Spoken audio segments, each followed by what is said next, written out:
Equity capital है और 50 करोड़ का सेल्स है, तो आप ये कंपनी में इन्वेस्ट कर लो, क्योंकि 1000 करोड़ का इक्विटी कैपिटल और 50,000 करोड़ का सेल है तो बहुत अच्छी कंपनी है। आपने सवाल ये पूछना चाहिए कि कंपनी का प्रॉफिट कितना है, सेल्स से क्या करना है, शेयर होल्डर को क्या मिलता है। 50,000 करोड़ नहीं 5 लाख करोड़ माल बेचे लेकिन प्रॉफिट ही नहीं हो रहा है तो शेयर होल्डर को क्या मिलने वाला है।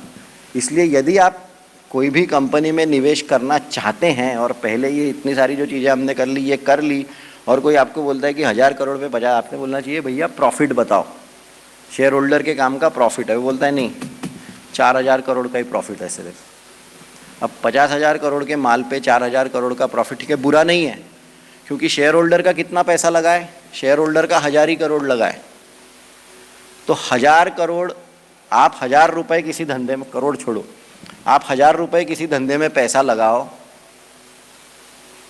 और 1 साल में वो 1000 का 4000 आपको वापस दे, ये तो बहुत सही धंधा है, मुझे अब भी दे दो, मैं अब भी कर लूँगा इसमें, ये तो बहुत बढ़िया है, इसमें कोई डाउट ही नहीं है। लेकिन ये सच नहीं हो सकता। जिसको भी धंधा थोड़ा बहुत पता है, 1 का 4 आज की तारीख में हिंदुस्तान, दुनिया में कहीं पे भी 1 का 4 लीगल धंधे में नहीं होता है।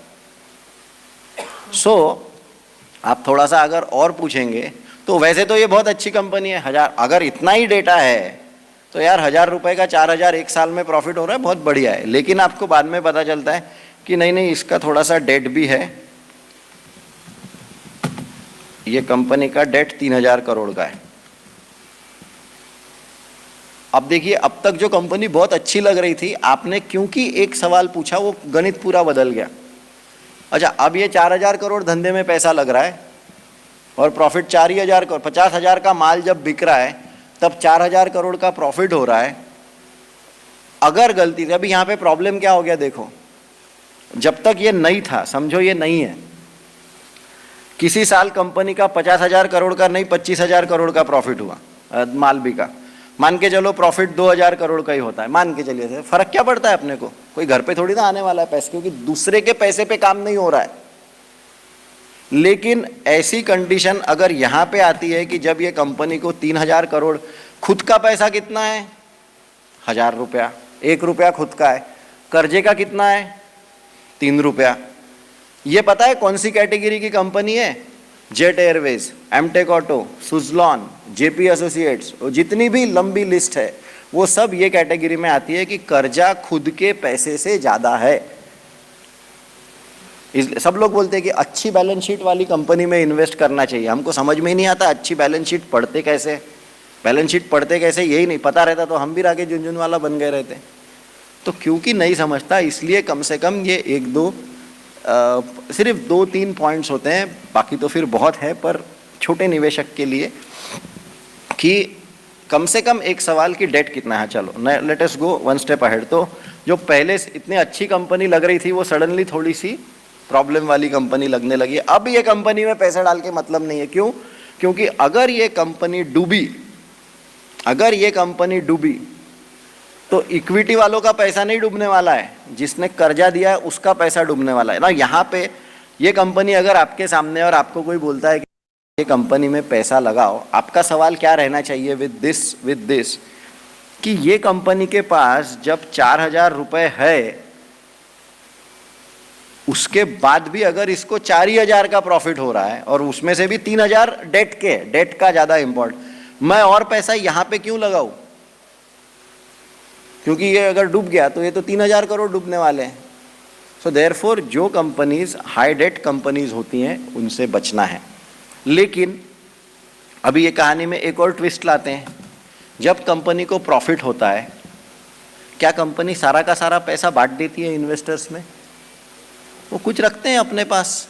आपको हर महीने की जो आय होती है उसमें से आप हर महीने कुछ पैसा बचा के रखते हैं, फिक्स डिपॉजिट में डालेंगे, म्यूचुअल फंड SIP करेंगे, घर पे रखेंगे, साइड में रखेंगे, कुछ तो भी रिजर्व में रख देंगे थोड़ा सा। तो ये जो रिजर्व का कंसेप्ट है ये कंपनियां भी करती है। तो हर साल अगर कंपनी को कुछ प्रॉफिट होता है, ये थोड़ा सा कंसेप्ट ध्यान देना है। ये 4000 करोड़ किसका पैसा है? ये शेयर होल्डर का पैसा है।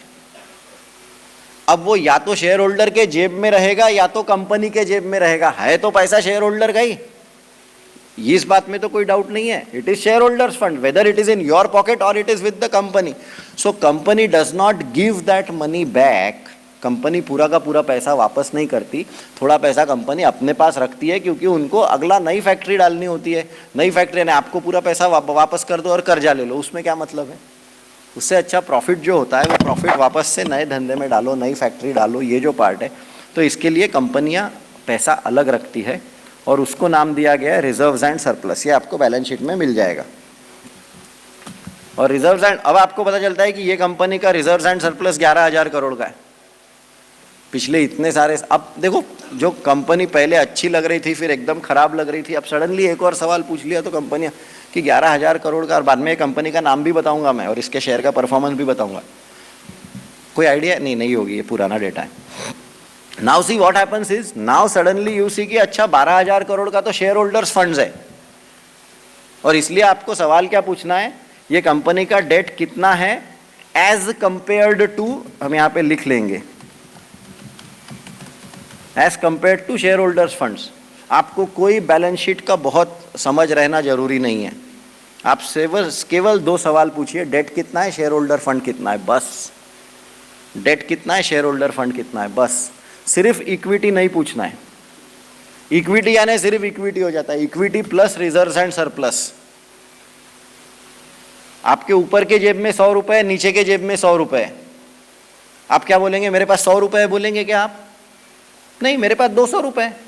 वो नीचे के 100 रुपए कभी भी आप ऊपर के जेब में लेके आ सकते हैं, उसमें there is nothing great in that, बस that is what is it कि रिजर्व्स एंड सरप्लस को नीचे लिखा जाता है। जब भी किसी कंपनी को बोनस देना होता है तो वो यहाँ पे अल्टीमेटली ऐड ही हो रहा है, ये 1,000 और 11,000। तो now if you look at it, ये कंपनी को प्रॉफिट 4,000 हो रहा है, यानी इसने सबका सबको 50,000 करोड़ में से इसने सबको सब दे दिया, और सब दे दिया इसका मतलब क्या है, ये जो कर्जा लिया था ये कर्जे पे इंटरेस्ट भी दे दिया, ये कर्जे पे इंटरेस्ट भी दे दिया।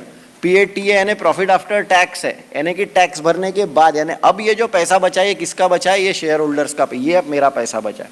तो शेयर होल्डर्स का धंधे में पैसा लगा कितना है, शेयर होल्डर्स का धंधे में 12,000 करोड़ पैसा लगा है। शेयर होल्डर्स को धंधे में से पैसा मिल कितना रहा है, शेयर होल्डर को 4,000 करोड़ मिल रहा है। यानी कि अगर आप 4,000 करोड़ डिवाइडेड बाय